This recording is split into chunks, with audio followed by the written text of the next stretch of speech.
بسم الله الرحمن الرحيم. السلام عليكم ورحمة الله وبركاته. الحمد لله رب العالمين والصلاة والسلام على أشرف الأنبياء وسيد المرسلين محمد بن عبد الله الأمين وعلى آله وصحبه أجمعين. أما بعد، عن ابن عمر رضي الله تعالى عنهما قال قال رسول الله صلى الله عليه وسلم: ما من أيام أعظم عند الله ولا أحب إليه العمل فيهن من هذه الأيام العشر فأكثروا فيهن من التهليل والتكبير والتحميد. ناظرین کرام، برادران اسلام، میری عفت ماؤں، بہنوں اور بیٹیوں، گزشتہ درس میں عشرہ ذی الحجہ کے فضائل کا ذکر ہوا تھا اور اس بات کا وعدہ کیا گیا تھا کہ عشرہ ذی الحجہ میں جو عبادات کتاب و سنت سے ثابت ہیں ان عبادات کے سلسلے میں الگ الگ انشاءاللہ روشنی ڈالی جائے گی. چنانچہ آج عشرہ ذی الحجہ اور تکبیرات کے حوالے سے گفتگو کا ارادہ ہے.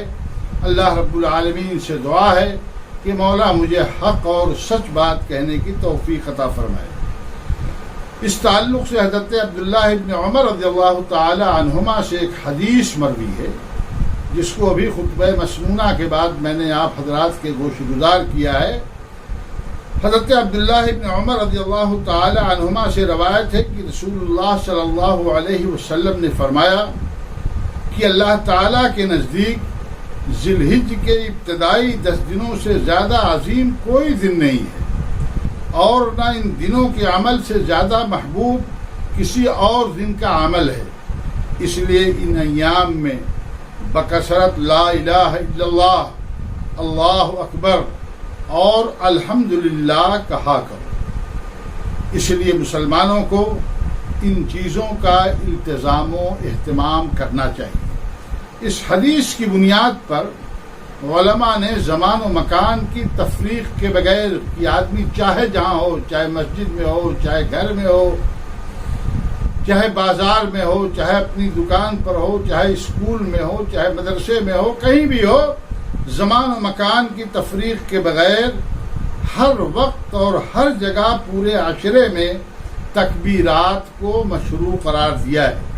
امام بخاری رحمہ اللہ نے حضرت ابو ہریرہ اور حضرت عبداللہ ابن عمر رضی اللہ تعالی عنہما کے متعلق یہ نقل کیا ہے کہ یہ دونوں حضرات ان 10 دنوں میں بآواز بلند تکبیرات پکارتے ہوئے بازار جاتے تھے اور لوگ ان کی آواز سن کر کے تکبیرات پڑھتے تھے. امام بغوی اور امام بیہقی رحمۃ اللہ علیہ نے یہ روایت نقل کی ہے.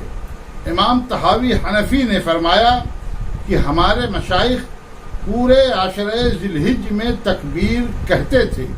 یہ روایت علامہ امیر یمانی صنعانی نے سبل السلام کے اندر ذکر فرمائی ہے. مشہور شارح حدیث علامہ شیخ الحدیث عبید اللہ رحمانی مبارک پوری رحمہ اللہ نے اس بارے میں مفصل بحث کرتے ہوئے اپنی تحقیق پیش کی ہے کہ میرے خیال میں ظاہر یہی ہے کہ تکبیرات ابتدائے ذی الحجہ سے ایام تشریق کے آخر تک یعنی 13 ذی الحجہ کے آخر تک مشروع و مستحب ہیں اور تکبیروں کا استحباب نمازوں کے بعد مردوں کے لیے باجماعت، مقیم اور باشندگان شہر کے لیے مخصوص کرنا صحیح نہیں ہے. یہ تکبیرات جس طریقے سے مرد بلند کریں گے اسی طریقے سے عورتیں بھی تکبیرات کا اہتمام کریں گی. اسی طریقے سے تکبیرات کے لیے جماعت کی کوئی شرط نہیں ہے. آدمی نے تنہا نماز پڑھی ہے تو نماز کے بعد بھی تکبیرات کہے، نماز کے علاوہ دوسرے اوقات میں بھی تکبیرات کا اہتمام کرے. اسی لیے مقیم کی بھی شرط نہیں ہے. کوئی مسافر ہو ان ایام کے اندر وہ سفر کر رہا ہو، حالت سفر میں ہو تو اس کے لیے بھی یہ تکبیرات مسنون اور مستحب ہیں۔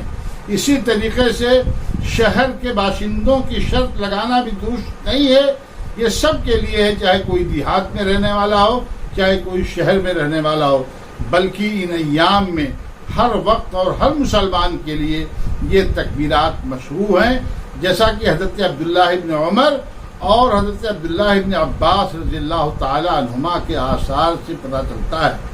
اسی طریقے سے تکبیر کے کلمات کیا ہیں، کون سے کلمات ہمیں کہنے چاہیے؟ تکبیر کے کلمات جو احادیث و آثار سے ثابت ہیں وہ کئی ایک ہیں۔ مثلا ایک تکبیر یہ ہے اللہ اکبر لا الہ الا اللہ واللہ اکبر وللہ الحمد، یہ مصنف ابن ابی شیبہ کی روایت ہے، اس کی سند صحیح ہے۔ دوسری تکبیر اللہ اکبر کبیرہ، اللہ اکبر کبیرہ، اللہ اکبر واجل، اللہ اکبر وللہ الحمد، یہ بھی مصنف ابن ابی شیبہ کی روایت ہے، اس کی سند بھی صحیح ہے۔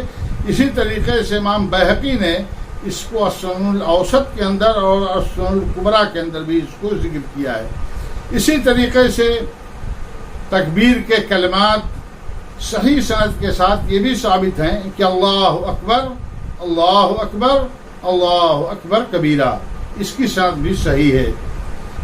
ویسے کسی صحیح مرفوع حدیث سے تکبیر کے کلمات ثابت نہیں ہیں۔ مرفوع کا مطلب یہ ہے کہ اللہ کے نبی صلی اللہ علیہ وسلم سے ان کلمات کا کہنا ثابت نہیں ہے۔